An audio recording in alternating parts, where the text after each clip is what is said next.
যেটা যে কথাটা বলতে চেয়েছিলাম, আজকে এই 7ই নভেম্বর বিপ্লব সংহতি দিবসে আমার প্রাণপ্রিয় নেতা বিএনপির প্রতিষ্ঠাতা শহীদ প্রেসিডেন্ট জিয়াউর রহমানকে, যে মানুষটির জন্ম না হলে আজকে জাতীয়তাবাদী দলের জন্ম হতো না ভাইরা।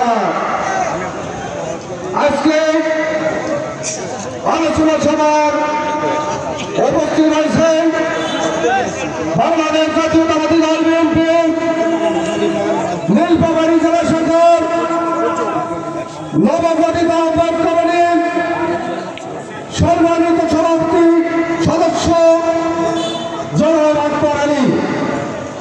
উপস্থিত রয়েছেন বাংলাদেশ জাতীয়তাবাদী দল বিএনপির আহ্বায়ক কমিটির সদস্য এদহান মাহবুব সহ উপস্থিত রয়েছেন জলঢাকা উপজেলার আহ্বায়ক কমিটির সদস্য জনাব রশিদুল ইসলাম বাঙালি।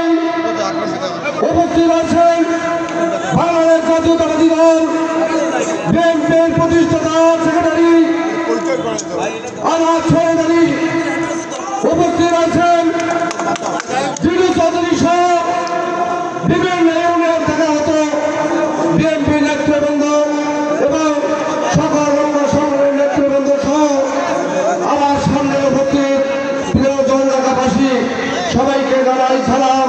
হিন্দু ভাইদেরকে নমস্কার। আমাকে বারবার জেলা কমিটির পক্ষ থেকে বারবার বলা হচ্ছে আমার বক্তব্য সংক্ষিপ্ত করার জন্য, কারণ আমি শুধু দুই একটি কথা বলেই আমি আমার বক্তব্য শেষ করতে চাই। ভাই বাবা, আজকে আমরা আমার জিও পরিবারের সকল সদস্যবৃন্দ জনগণ উপজেলায় আমরা একত্রিত হয়েছি। ভাই বাবা, খুবই ভালো লাগছে। যেমন বিগত 55 বছরে দেশ স্বাধীনের পর থেকে আমরা জনগণ ধারে শিখে এমপি করতে পারি নাই। আগামী দিনে সুযোগ হচ্ছে আমরা একতাবদ্ধ হয়ে আমরা জনগণ যাকে মনোনয়ন দিয়ে দেবেন, ধারাশীল মার্কা তাকে দেবেন, তাকে আমরা জয়যুক্ত করবো ইনশাআল্লাহ। আপনারা সকল জনগণের কাছে যাবেন।